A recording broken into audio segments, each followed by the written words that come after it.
देश में लगातार चौथे दिन कल 2.5 लाख से ज्यादा नए केस मिले हैं। मुंबई और दिल्ली से भी राहत भरी खबर है। हालांकि संक्रमण का खतरा अब भी बना हुआ है।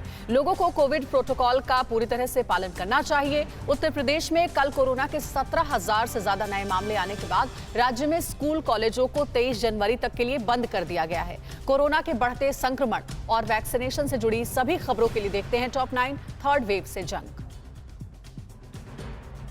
देश में लगातार चौथे दिन कोरोना के 2.5 लाख से ज्यादा नए केस मिले हैं। रविवार को 2,57,000 से ज्यादा नए केस सामने आए, जबकि 383 लोगों की मौत हो गई। चिंता की बात यह है कि एक्टिव केसेस की संख्या करीब 16.5 लाख हो गई है। नए साल के पहले 15 दिन में कोरोना से 4,000 से ज्यादा लोगों की मौत हो चुकी है। इस बीच देश में वैक्सीनेशन अभियान का 1 साल पूरा हो गया है। अब तक 156 करोड़ टीके की डोज लगाई जा चुकी है।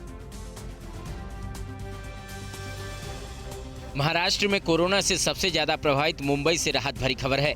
मुंबई में हर दिन आने वाले नए केस में पिछले 3 दिनों से गिरावट दर्ज की जा रही है।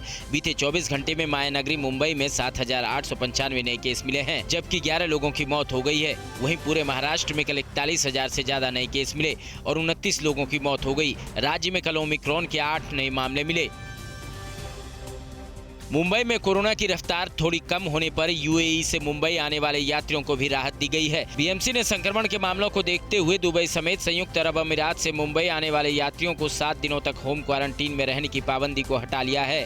साथ में बीएमसी ने यात्रियों को RT-PCR टेस्ट से भी छूट दी है।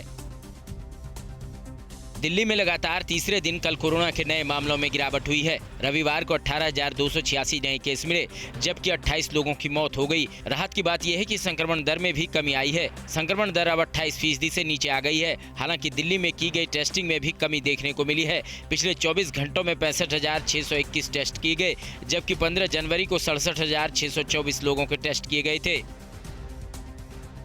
उत्तर प्रदेश में कोरोना संक्रमण के बढ़ते मामले को देखते हुए योगी सरकार ने राज्य के सभी स्कूल कॉलेजों को 23 जनवरी तक बंद रखने का फैसला किया है। इससे पहले 15 जनवरी तक स्कूलों को बंद कर ऑनलाइन पढ़ाई जारी रखने के आदेश दिए गए थे। इस बीच नोएडा से बीजेपी के विधायक पंकज सिंह ने कोरोना पॉजिटिव हो गए हैं। उन्होंने ट्वीट कर कहा कि उन्होंने खुद को घर में ही आइसोलेट कर लिया है। उत्तराखंड में भी कोरोना संक्रमण को देखते हुए स्कूलों को 22 जनवरी तक बंद रखने का फैसला किया गया है। कल राज्य में 2600 से ज्यादा नए केस मिले हैं। सबसे ज्यादा 1331 केस देहरादून में मिले। राज्य में जारी नई गाइडलाइन के मुताबिक राजनीतिक सभाओं और रैलियों पर 22 जनवरी तक पाबंदी रहेगी। स्विमिंग पूल और वाटर पार्क भी 22 जनवरी तक बंद रहेंगे।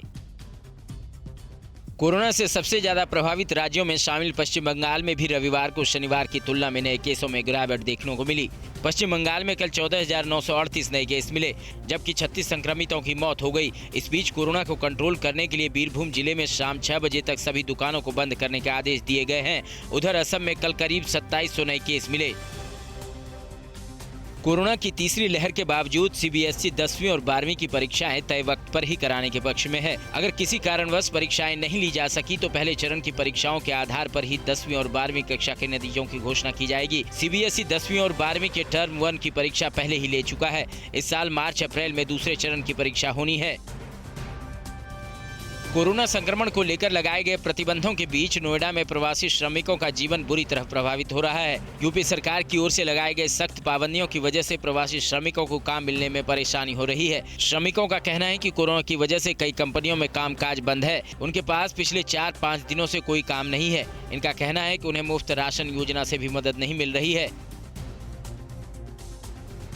अड़ी सोमवार से शुक्रवार शाम 6 बजे सिर्फ TV9 भारतवर्ष पर।